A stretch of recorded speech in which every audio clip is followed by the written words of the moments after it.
आपल्याला चड्डीत राहायचं आहे. सगळ्या भारतीय जनता पक्षाचे जे कोण गुजराती वय्ये नेते आहेत ना, सगळ्यांनी चड्डीत राहायचं. दादागिरी इथे आमचीच चालणार, दादागिरी मराठी माणसाचीच चालणार. बाकीच्यांनी आलेले आहेत 2000 महिलावर येऊन इथे दादागिरीची भाषा नाही करायची, नंतर कानफाटाचाच भाषा. की अजित पवारांनी 70,000 कोटीचा भ्रष्टाचार केला, त्याच अजित पवारांना मांडीला मांडी लावून बसणं याला भूमिका बदलणं म्हणतात. वेळीच परप्रांतीयांचे लोंढे रोखले नाही तर मला असं वाटतं जी परिस्थिती आज न्यूयॉर्कला आहे ती 10 वर्षांनी मुंबईत येऊ शकते, 15 वर्षांनी मुंबईत येऊ शकते, 20 वर्षांनी मुंबईत येऊ शकते. हे मेंदूवर पडलेले लोक आहेत. आता पाणीपुरी काय महाराष्ट्रात जन्माला आली, मग याचा अर्थ महाराष्ट्रात यांना पाहिजे की मराठी माणसांनी फक्त वडापाव विकावा, त्यांनी प्रगती करू नये. जैन बिल्डिंग आहे इधर घर नाही मिळेगा मराठी आदमी, हे मुंबईत सांगायचं आणि आम्ही ऐकून घ्यायचं. कसे गुजराती नगरसेवक बरोबर त्या पट्ट्यातच निवडून येतात, बोरिवली दहिसर वगैरे पट्ट्यात काय येतात, आणि का गुजराती माणसांना तिकीट दिलं जातं तिकडे. आता संघाचे लोक मनसेचं काम करतात का हो इलेक्शनला? चला मला एक संघाचा माणूस दाखवा की बाबा तो म्हणतोय की संघ कुठल्या पक्षाला पाठिंबा देत नाही म्हणून मी मनसेचं काम करतोय, असं संघाचा एक माणूस दाखवा मला. नमस्कार. मुंबई महानगरपालिकेच्या निवडणुकीच्या निमित्तानं सगळीकडे आता रणधुमाळी सुरू झालेली आहे. वेगवेगळ्या युत्या आघाड्या या निमित्तानं आपल्याला बघायला मिळत आहेत. महाराष्ट्रामध्ये सुद्धा एक वेगळं समीकरण या निमित्तानं बीएमसीच्या निमित्तानं आपल्याला दिसतंय. आणि त्यामध्ये सगळ्यात महत्वाचं म्हणजे यावेळी खूप वर्षांनंतर राज ठाकरे आणि उद्धव ठाकरे हे एकत्र आलेले दिसत आहेत.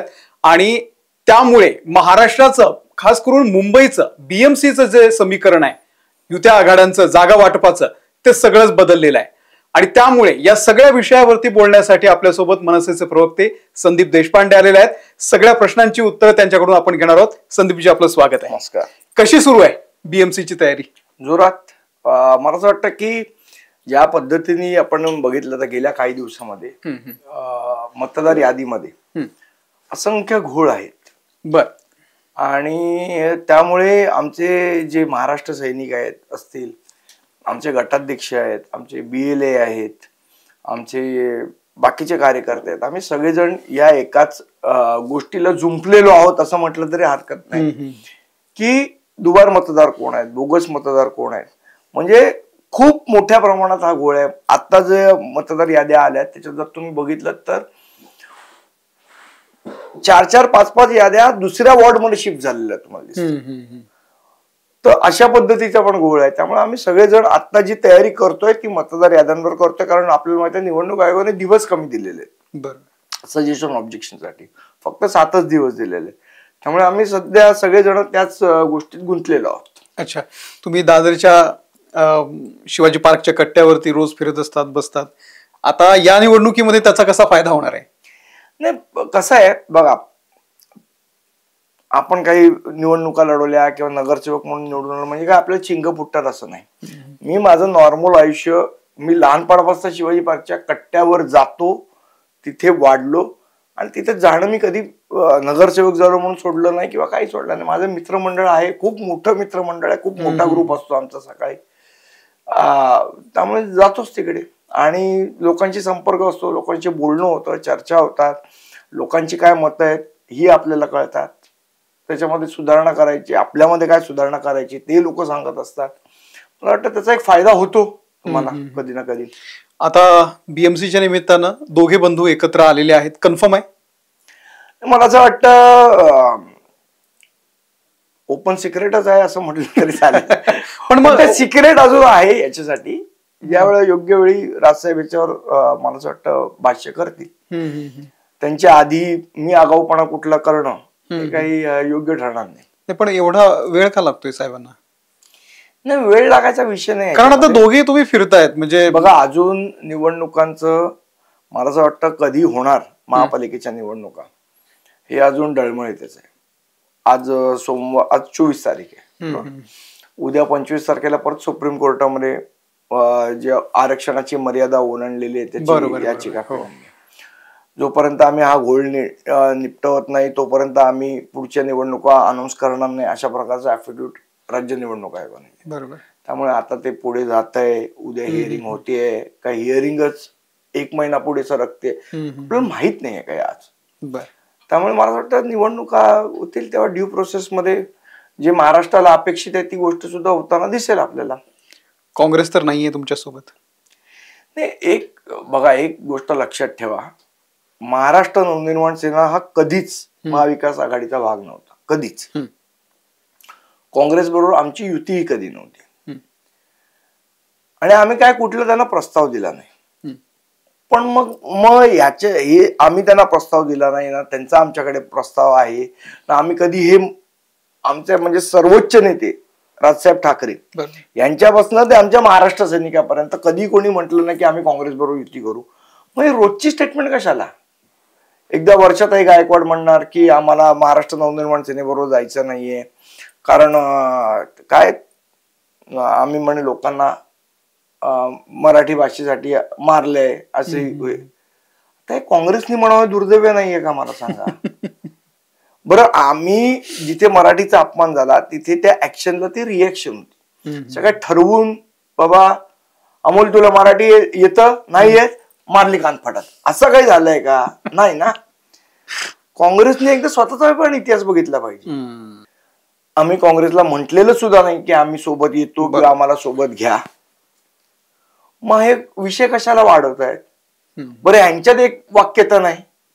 वर्षा गायकवाड एक बोलणार, अस्लम शेख एक बोलणार, तिथे वडट्टीवार एक बोलणार, नाना पटोले अजून चौथंच बोलणार. सगळे आपले ऑक्टोपस सारखे पाया त्यांचे इकडे. आम्ही पण म्हणाला आज ऑक्टोपस म्हणतात म्हणजे एकूण साधारण काही कोणते नवीन तुम्ही वनस्पती प्राणी आणलेत तसे आपले सगळ्यांचे पाय, एक पाय तिकडे, एक पाय इकडे, एक पाय इकडे. मेंदू कोणाकडे? डिसिजन घेणारा मेंदू कोण आहे यांच्यातला हेच समजत नाही. महाराष्ट्र काँग्रेसला मेंदू नाही असं म्हणायचं तुम्हाला?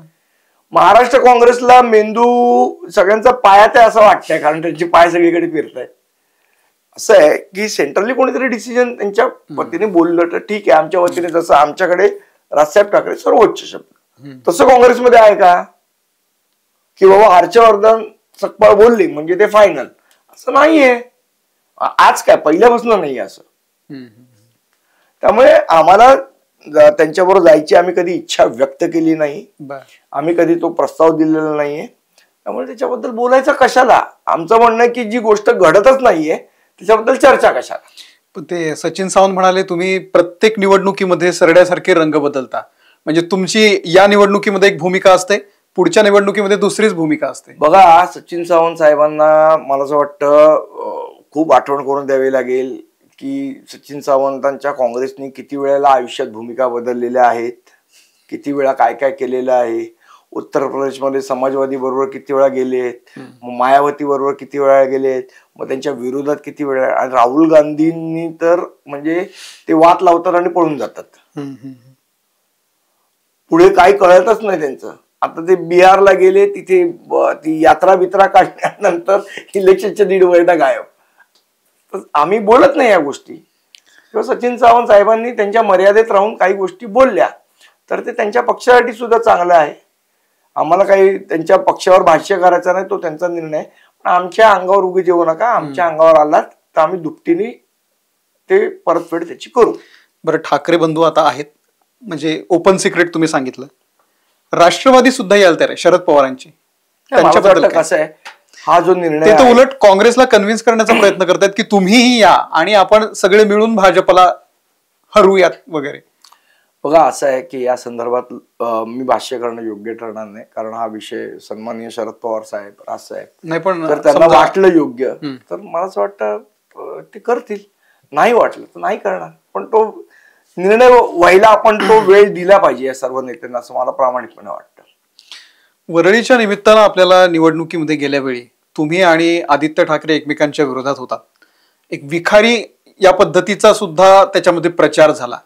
आता तुम्ही दोघेही एकत्र आहात, काय वाटतं लोकांसमोर जाताना? या गोष्टी थोड्याशा ऑड नाही वाटत की आपण वर्षभरापूर्वी जे बोलत होतो ते आज? मला असं वाटतं की हा जो प्रश्न महाराष्ट्राच्या राजकारणामध्ये प्रत्येक राजकीय नेत्याला तुम्ही इथे बोलून विचारलाच पाहिजे. विचारणार.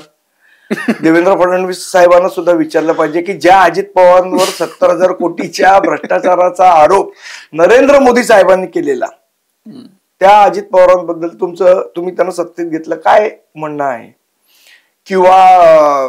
किरीट सोमय्या साहेबांना विचारलं पाहिजे की ज्यांच्यावर भ्रष्टाचाराचे आरोप केले ते सगळे आज भाजपमध्ये त्यांच्या मांडीला मांडी लावून बसलेले आहेत. अशोक चव्हाण साहेबांना त्यांनी घेतलं ज्यांच्यावर त्यांनी आदर्श घोटाळ्याचा आरोप केला. मला असं वाटतं हा प्रश्न प्रत्येकाला विचारला पाहिजे. विषय आमचा जेव्हा येतो, आमच्या विचारधारेत तर बदल नाही आहे ना.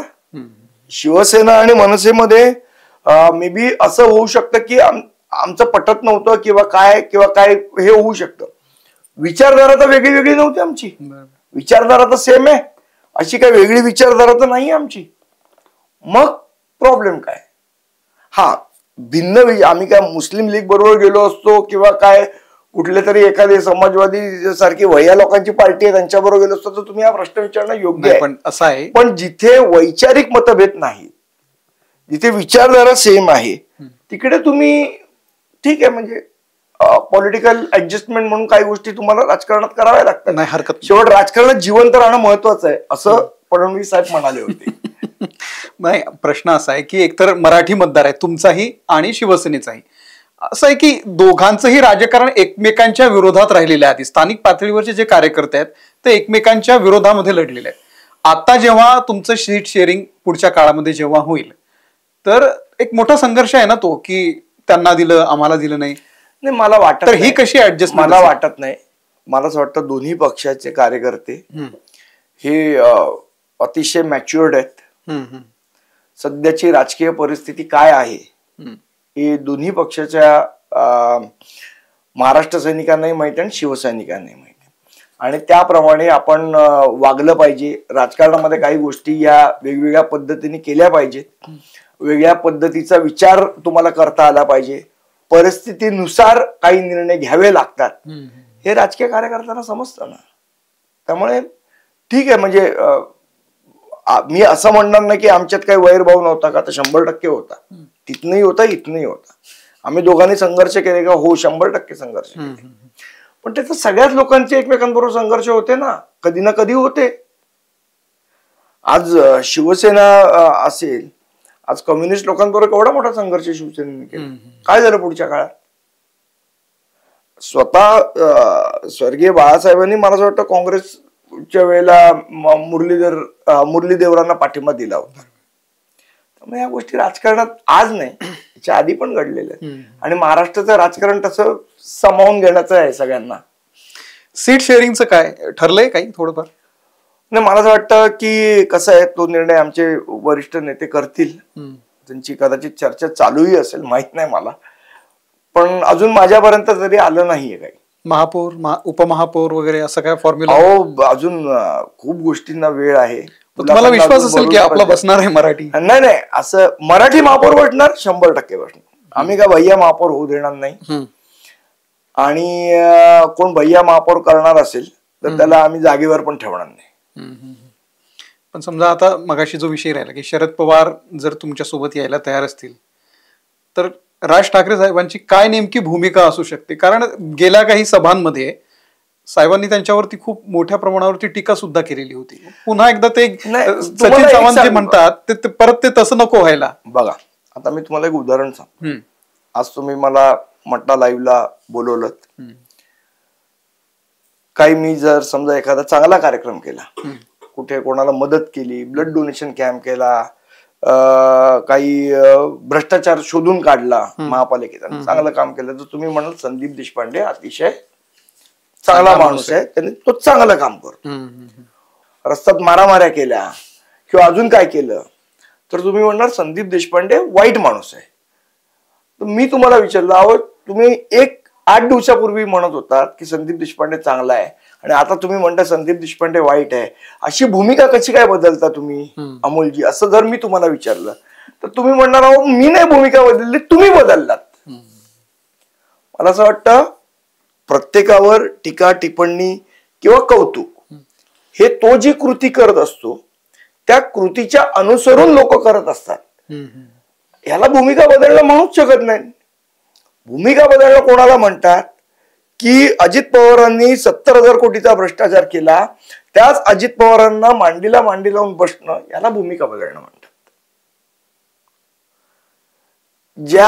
जे लोक उद्धव साहेबांच्या काळामध्ये खिशात राजीनामे घेऊन फिरत होते तेच भारतीय जनता पक्षापूर्वी गेले. याला भूमिका बदलणं म्हणतात. ज्या नितीश कुमारांना तुम्ही शिव्या घातल्यात त्याच नितीश कुमारांबरोबर जाऊन बिहारमध्ये सत्ता स्थापन करा, ह्याला भूमिका बदलणं म्हणतात. चांगल्याला चांगलं आणि वाईटाला वाईट म्हणणं याला भूमिका बदलणं म्हणत नाही, याला स्पष्ट वक्तेपणा म्हणतात. आणि त्याचा आम्हाला अभिमान आहे की तो आमच्या राज ठाकरे साहेबांकडे आहे. मुंबईचा महापौर तुम्ही मगाशी म्हणाल की मराठीच होईल, 100% मनसेचाच होईल की शिवसेनेचा होईल? होईल, मनसेचाही होईल, का नाही होऊ शकत? बघा मी तुम्हाला काय सांगतो की राजकीय समीकरण काय होतील भविष्यात हे सांगायला मी काही नॉस्ट्राडमस नाहीये की काय होईल सांगायला. पण मनसेचा महापौर झाला पाहिजे ही एक महाराष्ट्र सैनिक म्हणून इच्छा माझी आहे आणि ती मी लपवून ठेवत नाही. तो भाजपचा आणि त्याच्यामध्ये गैर काय? भाजपचा असेल तर नाही, भाजपचा हे बघा शेवट हे कोण डिसाईड करणार? संदीप देशपांडे आणि अमोल आपण इथे बसून तर डिसाईड नाही करणार, ही मुंबईची जनता ठरवेल आणि तो जे निर्णय घेतील तो आम्हाला मान्यच आहे. पण मुंबईचा महापौर मराठी असला पाहिजे ही आमची भूमिका आहे आणि ती आम्ही लोकांपुढे घेऊन जातोय, लोकांना सांगतोय. लोकांना पटली तर 100% ते गोष्ट होईल. नाही, लोकशाहीमध्ये शेवट लोक भावनेचा आधार तुम्हाला ठेवावाच लागेल. मराठी महापौर हा सातत्यानं प्रचार या निवडणुकीमध्ये आपल्याला दिसतोय. तुम्हाला अशी भीती आहे का की समजा भाजप किंवा शिंदे सेना यांनी एकत्र लढून समजा महापौर बनवला तर तो मराठी नसेल असं तुम्हाला वाटतं? कदाचित नसू शकेल, नसेलच असं नाही माझं म्हणणं, कदाचित नसू शकेल. आतापर्यंत भारतीय जनता पक्षाचा इतिहास बघितला तर मी महानगरपालिकेत असताना दिलीप पटेल उपमहापौर होते. ते महापौर व्हायला काय वेळ लागणार आहे? जर तुम्ही उपमहापौर यांचे गटनेते भारतीय जनता पक्ष मनोज कोटक होते, मग काय भारतीय जनता पक्षात मराठी लोक नव्हती का? आता पण कोणतरी शर्मा कोणतरी होते मला असं वाटतं, त्यांचे काय सभागृह जे काय मेन हेड असतात ते. लोढा होते यांचे मुंबई प्रदेश अध्यक्ष. यांचा इतिहास सांगतोय ना की हे करू शकतात. मोठ्या मोठ्या पदांवर यांनी परप्रांतीयांना बसवलेलं आहे मुंबईच्या. हा यांचा इतिहास आहे, तोच इतिहास काँग्रेसचाही आहे. त्यामुळे या दोन्ही काय त्याला म्हणतो आपण नॅशनल जे राजकीय पक्ष आहेत त्यांचा इतिहास हा आहे. त्यामुळे मुंबईवर एखादा परप्रांतीय माणूस महापौर होऊ शकतो का ही भीती वाटणं साहजिक आहे. आज तुम्ही बघितलं न्यूयॉर्क सारख्या शहरामध्ये तो काय मुसलमान महापौर म्हणून नाही झाला ना. तिकडे 50% न्यूयॉर्क शहराची लोकसंख्या ही परप्रांतीय लोकांची आहे. म्हणजे त्याच्यात भारतीय पण आले, भारतीय हिंदू पण आले, पाकिस्तानी पण आले, बांगलादेशी पण आले, फिलिपाईन्स आले, चायनीज आले, आफ्रिकन आले. हे सगळे तिकडचे परप्रांतीयच आहेत ना न्यूयॉर्क शहरातले. या सगळ्यांनी एकत्र येऊन तिकडे त्यांचा महापौर बनवला. काय त्यांचा ट्रम्प बरोबर वाद असेल, ट्रम्प बरोबर चुकीचा, हा विषय वेगळा, याच्यावर वेगळी एक चर्चा आपण करू शकतो. पण परप्रांतीय लोक एकत्र आले आणि त्यांची संख्या न्यूयॉर्क शहरात जास्ती असल्यामुळे ते स्वतःचा महापौर बसू शकले. हा मला असं वाटतं धडा आपण घेतला पाहिजे मराठी म्हणून. तुम्हाला भीती आहे मुंबईत पण असं होऊ शकतं? कारण मुंबईची स्थिती तशी आज तुम्हाला सांगतो, आज मराठी टक्का एवढा आहे की ते शक्य नाही. पण उद्या जर आपण हा संघर्ष केला नाही, वेळीच परप्रांतीयांचे लोंढे रोखले नाहीत, तर मला असं वाटतं जी परिस्थिती आज न्यूयॉर्कला आहे ती 10 वर्षांनी मुंबईत येऊ शकते, 15 वर्षांनी मुंबईत येऊ शकते, 20 वर्षांनी मुंबईत येऊ शकते. त्यामुळे ह्याच्याबद्दल मराठी माणसाने सजग असलंच पाहिजे की कोण लोक येत आहेत आणि काय येत आहेत आणि इथे त्यांचे मतदारसंघ तुम्ही बघा ना. हो, वसई विरारवरनं बोरिवलीवरनं जो गुजरातचा जो पट्टा आहे, आज कसे गुजराती नगरसेवक बरोबर त्या पट्ट्यातच निवडून येतात. बोरिवली, दहिसर वगैरे पट्ट्यात काय येतात आणि का गुजराती माणसांना तिकीट दिलं जातं तिकडे? का काय त्यांचं नाव पियुष गोयल कसे तिकडनं खासदार होतात? का नाही हिंमत होती ते इथनं उभे राहिले? त्यांचा तर काय मतदारसंघ तो नाहीच आहे. बरोबर. पण गुजराती म्हणून त्यांना तिकडचा मतदारसंघ दिला कारण तिकडे संख्या वाढली आहे. आणि हीच भीती आम्ही व्यक्त करतोय की परप्रांतीय जे इथे येऊन वसतायत त्यांचा काही आम्हाला विरोध याच्यासाठी नाहीये त्यांचे त्यांचे मतदारसंघ हे आपल्या इथे तयार करतायत आणि उद्या मराठी माणसांवर हेच लोक दादागिरी करणार. हिंमत कशी होते बोलायची की इथे मराठी माणसाला घर नाही मिळणार? हे तुम्ही कुठे सांगता? मुंबईत नाही, जैन बिल्डिंग आहे, इधर घर नाही मिळेगा मराठी आदमी. हे मुंबईत सांगायचं आणि आम्ही ऐकून घ्यायचं काय एक भावना वगैरे त्याच्या खाली. मी तर म्हणतो की या लोकांना उद्या तुम्हाला कुठला तरी महाराष्ट्राला कायदा करावा लागणार आहे. तुम्हाला जर परप्रांतीय इथनं येणं एक काहीतरी भूमिका घ्यावी लागेल की जे 1960च्या वेळ आधीचे आहेत आलेले त्यांनाच इथे मतदानाचा अधिकार मिळेल. मध्ये कुठला तर मी एक सोशल मीडियावर व्हिडिओ फिरत होता, काही लोक बोलत होते की कुठेतरी तुम्हाला एक बाउंड्री लाईन करावी लागेल की ह्याच्यानंतर आलेल्या लोकांना मतदानाचा अधिकार. बघा सगळेजण मराठीचा कसा कैवार घ्यायला लागतील. आज जे भैया लोकांच्या पाठी लागलेत ते हे निव्वळ मतांसाठी आहे. यांना काय मराठी माणसाबद्दल वगैरे प्रेम नाही आणि भैयांबद्दल पण प्रेम नाहीये यांना. यांना जर त्या लोकांबद्दल प्रेम असतं तर तिकडच्या राज्यात यांची सत्ता असताना यांनी इंडस्ट्री का नाही तयार करत आहेत? का त्या लोकांना तिकडनं इकडे यावं लागतंय? आज हाच मुद्दा होता ना बिहारच्या निवडणुकीत. सगळा याच मुद्द्याभोवती निवडणूक झाली. पलायन या विषयावर, मायग्रेशन या विषयावरच निवडणूक झाली. आज जर त्या लोकांना जर तिथे जर खरोखर तुम्हाला जर या लोकांबद्दल प्रेम असेल, उत्तर प्रदेश मधल्या, बिहार मधल्या या सगळ्यांबद्दल जर प्रेम असेल तर तुम्ही तिकडे त्यांना जॉब द्यायला पाहिजे ना. इकडे येऊन कसला प्रेम दाखवत आहे त्यांच्याबद्दल? तिकडे का नाही प्रेम दाखवत आहे? तिकडे का नाही त्यांना रोजगार मिळत आहे? तिकडे का नाही त्यांना संधी उपलब्ध करून देताय तुम्ही? तिकडे का नाही कर्ज देतात त्यांना? इथे येऊन फेरीवाल्यांना सांगतात 10,000 रुपये कर्ज, तिकडे त्यांना व्यवसाय करायला कर्ज. तुम्ही परप्रांतीयांबद्दल एवढं सगळं बोलता पण तुमच्यावरच टीका झाली. तुम्ही हिंदुरी चॅट सुरू केलं तर सोशल मीडियावरती तुमचे विरोधक लिहायला लागले की यांना त्यांच्या दुकानामध्ये आचारी मराठी आणता येत नाही आणि मुंबईचा महापौर मराठी बसवणार. या अशा पद्धतीच्या टीका तुमच्यावर का? तुमच्या दुकानात खरंच नाहीये मराठी आचारी? मला असं वाटतं आपण बोलवा कुमारला आणि त्याला पाठवा एकदा सर्वे करायला. काय आहे, मुळात ह्या लोकांना इतिहास माहित नाही आणि भारतीय जनता पक्षाला तर इतिहास कळत नाही. इंदूर हे शहर कोणी वसवलं सांगावं? 1732 साली मल्हारराव होळकरांनी वसवलेलं शहर इंदूर. हा, आणि आता मला सांगा की मुंबईमध्ये, दादरमध्ये इंदुरी पदार्थ हे परप्रांतीय पदार्थ, ठीक आहे, मी परप्रांतीय पदार्थ विकतो असं आपण गृहीत धरू. चायनीज काय महाराष्ट्रात जन्माला आलं, इडली महाराष्ट्रात जन्माला आली, डोसा महाराष्ट्रात जन्माला आला. सगळे जण लाईनीत विकतात ना. आस्वाद पण विकतं, जिप्सी पण विकतं, ही मराठी हॉटेल पण विकतात ना. हे मेंदूवर पडलेले लोक आहेत.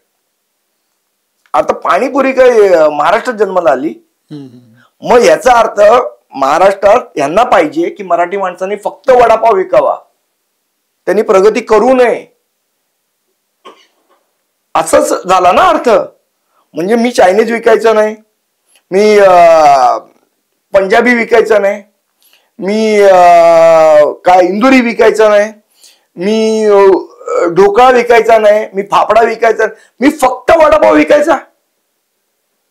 का? मी मराठी आहे म्हणून? असं कुठे लिहिलंय?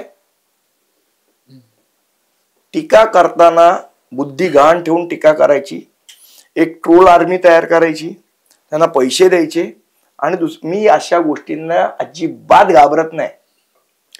मी करतो ना डंके की चोट पर. मी माझा व्हिडिओ स्वतः टाकलाय त्या इंदुरी चॅटचा आणि मी घाबरत नाही यांना. मी माझा व्यवसाय करतोय, मी कोणाकडनं हप्ते घेऊन पैसे घेऊन चालवत नाही. यांचे पदाधिकारी जे दादरमध्ये फेरीवाल्यांकडनं हप्ते घेऊन विकतात, निदान आम्ही व्यवसाय करून तर आमचं पोट भरतोय. पण मुंबईची अशी अवस्था का झाली की सातत्यानं मराठी माणसाला त्याचं स्वतःचं अस्तित्व दाखवावं लागतं? काही अशी अवस्था झालेली नाहीये. मागे तुम्ही भारतीय जनता पक्षाची दादागिरी करण्याचा प्रयत्न चालू आहे. ते नरेश परेश तर तुम्ही टी शर्ट घालून, म्हणून मी तर राहिलं चड्डीत राहायचं. सगळ्या भारतीय जनता पक्षाचे जे कोण गुजराती भैया नेते आहेत ना, सगळ्यांनी चड्डीत राहायचं. दादागिरी इथे आमचीच चालणार, दादागिरी मराठी माणसाचीच चालणार. बाकीच्यांनी आलेले आहेत 2000 महिलावर येऊन इथे दादागिरीची भाषा नाही करायची, नंतर कानफाटाचाच बसणार, दुसरं तिसरं काही नाही. ज्या वेळेला आमच्यावर दादागिरी कराल, आमचा अपमान करायचा प्रयत्न कराल, आम्ही कानाखाली मारणार. मग काय केस घ्यायचे त्या घ्या, आम्ही शिक्षा भोगायला तयार आहोत. पुढे असं आहे की गेल्या काही दिवसांमध्ये आपण बघितलं की मनसेमध्ये जे अनेक वर्ष काम करतात कार्यकर्ते ते साथ सोडतायत. आणि हे म्हणजे जेव्हा पहिल्याच टर्म मध्ये तुमचे 12-13 आमदार निवडून आले होते आणि ते आज नाही आहेत तुमच्यासोबत, असे अनेक कार्यकर्ते आहेत. याला नेमकं कारण काय की का राहत नाहीत राज ठाकरेंसोबत लोक? पेशन्स. मला असं वाटतं महत्वाचं कारण आहे की माणसाला सतत सातत्याने सक्सेसच लागतो. इथे काय होतंय, इथे जर मला आमदार व्हायचं असेल तर काय आहे, खूप संघर्ष आहे. आज तिथे दिवस चांगले आहेत, आज तिथे गेलो आणि मी लगेच आमदार होईन किंवा मी लगेच नगरसेवक होईन किंवा मी लगेच काहीतरी मला पद मिळेल, काही माझं भलं होईल, मग मी तिकडे जातो. मला असं वाटतं हे जे पेशन्स आहेत, आयडियोलॉजी आणि हे हल्ली लोकांना पण मी बघितलं ना, लोकांना पण काही वाटत नाही त्याचं. मग लोक उलट आपल्याला मूर्खात काढतात. अरे तिथे गेलास तर पटकन उचल नंतर, इथे का राहिलेस, असं आपल्याला मूर्खात काढतात. माझ्या लहानपणी आमच्या आई वडिलांनी आम्हाला सांगितलं की जो माणूस तुम्हाला मोठं करतो त्याच्याबरोबर तुम्ही आयुष्यभर राहिलं पाहिजे. त्याच्या वाईट दिवसात समजा तुम्ही मला चांगलं केलं आणि तुमच्या वाईट दिवसात जर मी तुम्हाला साथ सोडली ना, तर ती चुकीची आहे. असे संस्कार आपल्यावर झालेले आहेत. मला असं वाटतं हे संस्कार आजचे नाही, महाभारतापासून आहेत. दुर्योधन चुकीचा आहे, तो त्याला सक्सेस मिळणार नाही माहित असून पण करणं त्याच्याबरोबर राहिला. तर त्याला तर सहज शक्य होतं ना, पांडवांबरोबर जाऊन राज्य मिळत होतं त्याला हक्क, पण तो गेला नाही. कारण दुर्योधनाने त्याला राज्य दिलं होतं जेव्हा त्याचा वाईट काळ होता. त्याला जेव्हा सुतपुत्र म्हणून त्याला जेव्हा हे केलं, हिणवलं गेलं, त्यावेळेला दुर्योधनाने राज्य दिलं त्याला. त्या उपकाराची जाण त्यांनी ठेवली आणि तो शेवटपर्यंत दुर्योधनाबरोबर राहिला. चुकीचा बरोबर जे काय असेल ते, सक्सेस मिळो न मिळो तो राहिला त्यांच्याबरोबर. मला असं वाटतं हा आपला इतिहास आहे. आपण उलट त्याच्याऐवजी जर मला सक्सेस पाहिजे, ठीक आहे, एखाद्या पक्षामध्ये मतभेद होऊन लोक जातात, पण हे आता आणि हा मनसेचा विषय नाही ना. हे सगळीकडे 40 आमदार आहेत त्या पक्षात सोडून दुसरीकडे जातात. काय बोलणार आपण? समाज, मला वाटतं समाज बदलतोय, समाजाचा विचार बदलतोय. 40 आमदारांचा तुम्ही बरं झालं विषय काढला. आता तिसरी शिवसेना एक फुटण्याच्या नादावर आहे असं ऐकलंय मी. मी पण वाचतोय. काय म्हणजे, पण मला तुम्ही पण एकेकाळी शिवसैनिक होतात. नाही, पण मला म्हणजे माहित नाही मला आता की खरोखर तिसरी शिवसेना फुटणार आहे, तिसरी शिवसेना होणार आहे का काय. जोपर्यंत मी राजकारण, मी उदय सामंतांना ओळखतो, त्यांच्यावरच चालू आहे की ते शिवसेना नवीन निर्माण करणार वगैरे. मला वाटत नाही आता इतक्यात. हा, पण भारतीय जनता पक्ष काही चमत्कार करू शकतो, या गोष्टीवर होऊ शकतं, म्हणजे वी डोंट नो. नाही, मग अशी तुम्ही जे कारण सांगितली की लोक का सोडून जातात, पण कधी कधी राज ठाकरे खूप कटू आणि कठोर बोलतात, त्याचा काहींना राग येतो. म्हणजे उदाहरण सांगतो मी तुम्हाला, एक रमेश परदेशी पिट्या भाईचं एक कारण की त्याने काहीतरी फोटो टाकला होता आणि नंतर त्या जी काय मीटिंग झाली त्याच्यामध्ये साहेब काहीतरी बोलले असतील त्याला. त्याच्यानंतर त्यांनी भाजपमध्ये प्रवेश केला ना पटकन. त्याचं असं म्हणणं होतं नंतर की मी 20 वर्ष या पक्षासाठी काहीही अपेक्षा न करता काम करत होतो. उद्या आपले वडील आपल्याला एखादी गोष्ट बोलले किंवा रागवले किंवा आपलं काही चुकलं म्हणून काय बोलले, आपण घर सोडून दुसऱ्या घरात जायचं, हा कुठला हे आहे मला माहित नाही. एक दुसरं, साहेब काय चुकीचं बोलले, तुझी जर निष्ठा तिकडे असेल तर तू तिकडे राहा ना. दोन ठिकाणी बघा, आता हे जग जाहीर आहे की आता संघाचे लोक मनसेचं काम करतात का हो इलेक्शनला? चला मला एक संघाचा माणूस दाखवा की बाबा तो म्हणतोय की संघ कुठल्या पक्षाला पाठिंबा देत नाही म्हणून मी मनसेचं काम करतोय, असं संघाचा एक माणूस दाखवा मला. म्हणजे संघ म्हणजे भाजपा 100%, त्याच्यात काही वाद नाहीये. तोंडाने नाही म्हटलं म्हणून गोष्ट लपत नाही ना. तुम्ही कोंबड्यावर सकाळी झाकण ठेवलं म्हणून सूर्य उगवायचा राहणार आहे का? RSS आणि भाजप हे एकच आहे, म्हणजे हे प्रूव्ह करावं लागेल काही. बरं, दुसऱ्या पक्षातल्या कुठल्या माणसाला संघवाले कधी मदत करताना कार्यक्रमात हे करताना दिसतात तुम्हाला? नाही, ते एकच आहेत, त्यात काही वाद नाहीये. तोच प्रश्न होता ना की मग मी इथे राहणार, मी भारतीय जनता पक्षाचं काम करणार असं नाही होत ना. पण तो भाजपचं काम करत होता असं म्हणजे संघाचंच काम करत होता ना. पण ते म्हणजे भारतीय जनता विचारधारा म्हणून जर जात असेल दसरा मेळाव्याला मग ती विचारधारा काठी घेऊन, माझं म्हणणं ऍक्सेप्ट कर ती विचारधारा. आणि असं म्हणणं की 20 वर्ष काम करतो तुमच्यासोबत, पक्षाचं काम करणं. आणि आता संघामध्ये माझेही मित्र आहेत, मग मी त्यांच्या बरोबर बसून त्यांचे फोटो नाही टाकत ना, टोप्या घालून चड्ड्या घालून. काम करत असेल किंवा काही एखादं समाजकार्य करत असेल, ऍक्सेप्टेड. तुम्ही त्याचं प्रदर्शन करताय, मग जो बाजूचा कार्य करताय त्याच्या मनातही संभ्रम तयार होतो ना. विषय आजूबाजूच्या लोकांच्या मनात, उद्या एक पिट्याबाई करतोय, उद्या अजून 4 लोक करतील, अजून 10 लोक म्हणतील की ठीक आहे संघाचं काम चालतं ना, मग मी पण याचं काम करतो, मी पण त्याचं काम करतो. मग पक्षात शिस्त राहणार कशी? अर्णव खैरेचं प्रकरण सध्या फार आहे, त्याच्यावरून तुमच्यावर का टीका होते, काय तुमचं काय म्हणणं? नीच राजकारण भारतीय जनता पक्ष करते. अर्णव खैरेचा विषय असा आहे की अजून मला वाटतं तपास पूर्ण झाला. बरोबर. गोष्ट अत्यंत दुर्दैवी झाली, दुःखद झाली. त्यांनी त्याच्या वडिलांना सांगितलं की असं असं झालंय. माझं म्हणणं त्यांनी सांगितलं ते खरं आहे खोटं आहे हे आपल्याला तपास तर करायला लागेल. समोरची जी कोण मुलं आहेत ज्यांच्याबरोबर त्याची मारामारी झाली असं त्याचं म्हणणं आहे. मारामारी झाली नाही झाली आपल्याला माहित नाही, कदाचित वेगळं काही कारण असेल ते तो वडिलांना सांगू शकत नसेल म्हणून त्यांनी हे कारण सांगितलं असेल, असंही होऊ शकतं, आपल्याला माहित नाही. कदाचित तो म्हणतो ते खरंही असू शकतं. पण अजून ती समोरची मुलं पकडली का तुम्ही? कोण मुलं आहेत? त्याला खरोखर मारहाण झाली असेल तर कोणीतरी केलीये, कोणीतरी केली तर त्यांना पोलीस पकडू शकत नाहीत का? तर पकडू शकतात. त्यांना पकडू दे, झालीये का तपासू दे मारामारी, मग त्यांचं वर्जन काय ते ऐकू, मग निष्कर्षावर येऊ. सगळं भाजप करते. हो, नीच लोक आहेत. म्हणजे तुम्हाला सांगू ना, अटल बिहारी वाजपेयी जर आता जिवंत असते ना तर ह्यांना चापकाने फोडून काढले असते सगळ्यांना. बरोबर बोलतोय ना मी. नीच काय याच्यासाठी? त्या मुलगा बिचारा त्या काही कारण असेल तो गेला, तुम्ही त्याच्यावर तुम्ही राजकारण करता अशा पद्धतीने. आता सापडले, आता यांची वाजवत आहे. हा क्रिकेट वाईनचा विचार आहे ना, हा भारतीय जनता पक्षाचाच असू शकतो. अगदी शेवटचा प्रश्न तुम्हाला आता काय वाटतं बीएमसी मध्ये? आम्ही तर आमची ताकद पूर्णपणे पणाला लावू.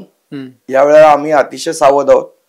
एक आपल्या माध्यमात नाही सांगतो, आम्ही तर एवढी तयारीमध्ये आहोत. प्रत्येक बूथच्या बाहेर आमची मुलं, कुठे बोगस मतदार दिसला भाजपचा त्याला बाहेर आल्यावर 100% फटकवणार म्हणजे फटकवणार, इतकी तयारी आम्ही करून ठेवली आहे. बाकी आम्ही जनतेकडे जाऊ, जो जनता आम्हाला निर्णय देईल तो आम्हाला मान्य. प्रेडिक्शन काय तुमचं? नाही, मी नॉस्ट्राडेमस नाही ना. एक असतो अंदाज, आपण फिरतोय आता मतदारसंघांमध्ये, एक अंदाज येतो ना. तुम्ही आणि ठाकरे एकत्र लढतायत, मी अंदाज आत्ता देणार नाही. मी एवढं सांगेन की आम्ही 100% प्रयत्न करू, संघर्ष करू, लोकांपर्यंत पोहोचू. आणि मला 100% खात्री आहे की या वेळेला मराठी माणूस एकत्र येऊन मराठी महापौर या मुंबईचा करेल. शुभेच्छा आहे तुम्हाला. धन्यवाद. तर या इंटरव्ह्यू मध्ये इथेच थांबतोय. मुंबईचा महापौर मराठीच असेल असं संदीप देशपांडे यांचं म्हणणं आहे. सध्या ते सुद्धा बिझी आहेत आणि पुढच्या काळामध्ये महाराष्ट्रातलं राजकारण बीएमसीच्या निमित्तानं कसं बदलतंय ते पाहणं सुद्धा फार इंटरेस्टिंग असेल. या पॉडकास्टमध्ये इथेच थांबतोय. धन्यवाद.